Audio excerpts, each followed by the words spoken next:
Extremist बोल रहे हैं कि इन काउंसिल्स को बॉयकॉट करो। चलो गाइस, हिस्ट्री मॉडरेट्स बोल रहे हैं कि नहीं भाई, अगर आप कॉन्स्टिट्यूशन इन काउंसिल्स को बॉयकॉट कर दोगे, ठीक है, ये जो आपकी लॉ कोर्ट बनी हुई इनको आप बॉयकॉट कर दोगे तो फिर तो काम गड़बड़ है। हम तो कॉन्स्टिट्यूशनल मेथड्स के हिसाब से चलने वाले लोग हैं और हम कॉन्स्टिट्यूशनल मेथड से ही पार्टीशन के अगेंस्ट अपने मूवमेंट को करना चाहते हैं। तो एक लड़ाई सी हो गई यहाँ पे, ओके। और फिर फाइनली आप देखोगे कि जब एक रेजोल्यूशन पास किया गया Banaras session of Indian National Congress में, तो एक्सट्रीमिस्ट चाहते थे कि एक बड़ा स्ट्रॉन्ग रेजोल्यूशन हो जो पूरी तरीके से ब्रिटेन की पॉलिसी को कंडेम करे। और जो रेजोल्यूशन पास हुआ वो बड़ा एक वीक से, एक माइल्ड से रेजोल्यूशन था जिसने पार्टीशन ऑफ बंगाल को क्रिटिसाइज किया, लॉर्ड कर्जन की रिएक्शनरी पॉलिसीज को क्रिटिसाइज किया, साथ साथ स्वदेशी और बॉयकॉट प्रोग्राम को सपोर्ट तो किया, बट ओवरऑल उनको एक मास मूवमेंट, एक नेशनल कलरिंग नहीं दी। ओके, तो यहाँ पे आप देखोगे एक कॉम्प्रोमाइज था यहाँ पे बनाने की कोशिश की, लेकिन कहीं ना कहीं जो फाइनल रेजोल्यूशन पास हुआ वो उस लेवल पे नहीं था जिस लेवल पे एक्सट्रीमिस्ट चाहते थे कि हो। चलिए कोई नहीं, 1905 निकल गया, नया स्वदेशी और बॉयकॉट मूवमेंट शुरू हुआ था। दोनों फैक्शंस एक दूसरे से ज्यादा एक लिमिट तक लड़ना नहीं चाहते थे। फिर आएगा आपका Calcutta session of the Indian National Congress in December 1906। अब तक एक साल बीत चुका है। जो एक्सट्रीमिस्ट है वो धीरे धीरे और फेमस हो रहे हैं और मॉडरेट्स की पॉपुलैरिटी धीरे धीरे गिर रही है।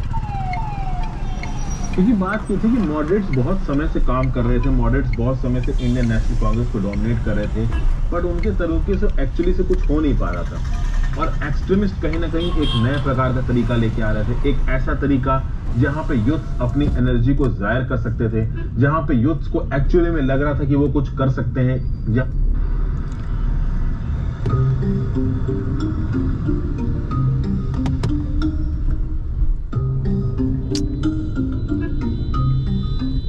वो कुछ कर सकते हैं, जहां पे मासेस की एबिलिटी में भरोसा रखा जा रहा था। मॉडरेट्स को तो हमेशा ये लगता था कि मासेस के अंदर ये काबिलियत ही नहीं है कि वो उतने बड़े स्केल का रेवोल्यूशन कर पाए, लेकिन कहीं ना कहीं एक्सट्रीमिस्ट को लगता था कि इनके अंदर काबिलियत है। अभी जब Calcutta session of the Indian National Congress होने वाला था दिसंबर 1906 में, तो यहाँ पे एक्सट्रीमिस्ट क्या चाहते थे कि या तो बाल गंगाधर तिलक जी प्रेसिडेंट बने या लाला लाजपत राय जी प्रेसिडेंट बने।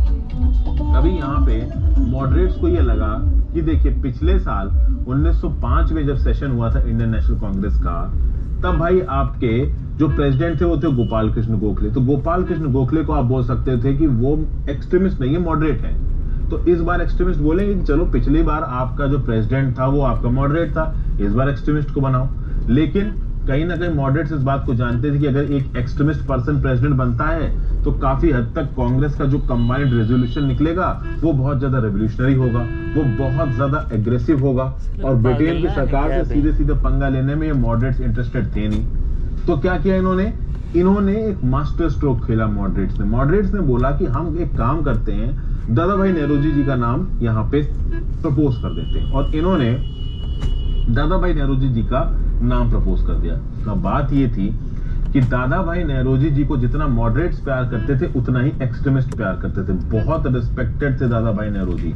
तो यहाँ पे एक्सट्रीमिस्ट ने किसी भी तरीके का अपोजिशन नहीं दिखाया और दादा भाई नेहरूजी जी प्रेसिडेंट बन गए इस सेशन के इंडियन नेशनल कांग्रेस के। और यहाँ पे दादा भाई नेहरूजी जी की अध्यक्षता में जो गोल बताया गया इंडियन नेशनल कांग्रेस का, वो गोल बताया गया स्वराज्य। ओके, स्वराज्य यानी कि सेल्फ गवर्नमेंट। लेकिन यहाँ पे स्वराज और सेल्फ गवर्नमेंट की इंटीक्रेसीज को नहीं बताया गया। इसके बारे में अभी मैं थोड़ी देर से बात करता हूँ। जो स्वराज और सेल्फ गवर्नमेंट का जो कंसेप्ट था, जैसे कि यूनाइटेड किंगडम अगर गवर्निंग कॉलोनी है तो इसके अंदर ऑस्ट्रेलिया था, कनाडा था, ये कुछ तरीके की सेल्फ गवर्निंग कॉलोनीज थी। हालांकि आज जैसा ऑस्ट्रेलिया और कनाडा में डेमोक्रेसी थी उस समय पे नहीं थी, बट कहीं ना कहीं ये कॉलोनी सेल्फ गवर्निंग थी। फिर आप देखोगे Calcutta session of the Indian National Congress में क्या बोला गया कि भैया हाँ, हम स्वदेशी के प्रोग्राम को फॉलो करेंगे, हम बॉयकॉट के प्रोग्राम को फॉलो करेंगे, एक नेशनल एजुकेशन के प्रोग्राम को यहाँ पे सपोर्ट किया गया। ये सब चीजें हुई, अच्छी थी, चलिए बेटर था। लेकिन बात यह है कि जैसा कि मैंने आपको बताया स्वराज्य सेल्फ गवर्नमेंट, इस शब्द का मतलब क्या है? सेल्फ गवर्नमेंट तो बहुत तरीके की हो सकती है। सेल्फ गवर्नमेंट का क्या मतलब है? तो सेल्फ गवर्नमेंट का मतलब ये भी हो सकता है कि जो सेंट्रल लेजिस्लेटिव काउंसिल है, जहां पे ज्यादातर जो मेंबर्स हैं वो इंग्लैंड से आके बैठते हैं, ज्यादातर यूरोपियन से बहुत हैंडफुल इंडियंस हैं, और ये इंडियंस भी वो हैं जो अंग्रेजों के टट्टू हैं। तो एक सेल्फ गवर्नमेंट का मतलब ये नहीं कर सकता है कि सेंट्रल लेजिस्लेटिव काउंसिल में, प्रोविंशियल लेजिस्लेटिव काउंसिल में, जुडिशरी में जो इंडियन मेंबर्स है, आप उनकी ताकत को बढ़ाइए और उनको थोड़ी ताकत ज्यादा दीजिए। दूसरा सेल्फ गवर्नमेंट ये हो सकता है कि इंडियंस डिसाइड करेंगे कि उनका इंटरनल एडमिनिस्ट्रेशन कैसा होगा और ब्रिटेन को कोई मतलब नहीं है बोलने का कि हाँ भाई आपका इंटरनल एडमिनिस्ट्रेशन ऐसा है, तो ब्रिटेन को हम लोग अपने फॉरेन रिलेशंस दे देंगे, हमारे देश की सिक्योरिटी हम ब्रिटेन के हाथ में दे देंगे, लेकिन हमारा इंटरनल एडमिनिस्ट्रेशन कैसे होगा वो हम करेंगे। तो अब जैसा कि मैंने आपको बताया, स्वराज के बहुत सारे कॉनोटेशंस हैं, 2 कॉनोटेशंस मैंने आपको यहाँ पे बता दिए। तो मॉडरेट्स के लिए स्वराज का अलग कॉनोटेशन था और एक्सट्रीमिस्ट के लिए स्वराज का अलग कॉनोटेशन था। तो आपको पता ही था कि इंडियन नेशनल कांग्रेस 2 खेमे में बटी थी और इन खेमों के लिए स्वराज शब्द का मतलब ही अलग था, सेल्फ गवर्नमेंट शब्द का मतलब ही अलग था। एक पार्टी स्वराज को अलग तरीके से देखती थी, दूसरी पार्टी स्वराज को अलग तरीके से देखती थी, और यहाँ पे स्वराज के बहुत सारे